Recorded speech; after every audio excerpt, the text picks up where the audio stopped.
We talk to you about the homeless in our country and in this city of Detroit, and you hear about the homeless in Detroit and all over the country, but we wanted a couple of our people to try to live it, to really give you a taste, a touch, a sense of what it's like to be lonely and depressed out there all by yourself.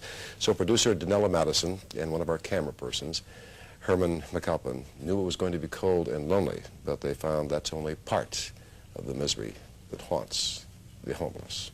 Homelessness never take a break. It never take a rest.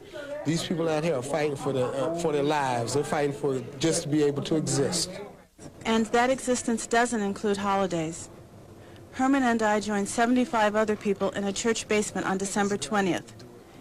It was a makeshift shelter that would house the displaced for 7 days. When I joined the homeless population, I lost Christmas.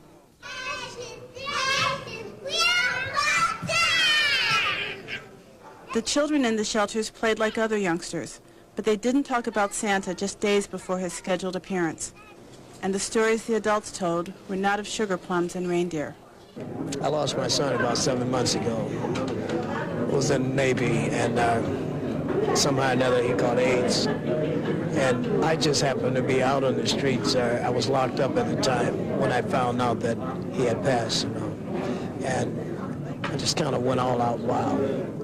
I see myself retiring at the age of 35. That's how far I'm going to push myself, point blank. As long as I keep that type of motivation, I can never fail, man. I hope Wesley is able to keep that attitude. He's in school and he's motivated. He just doesn't have a place to live.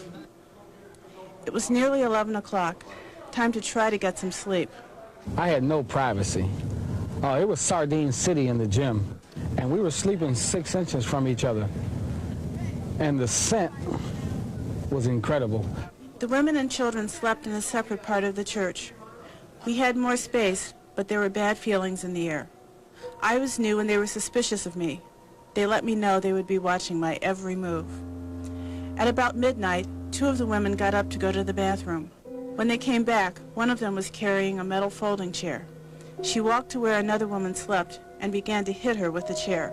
There was screaming and chaos, and the men ran in to break up the fight. The dispute was apparently sparked by the disappearance of a pair of boots.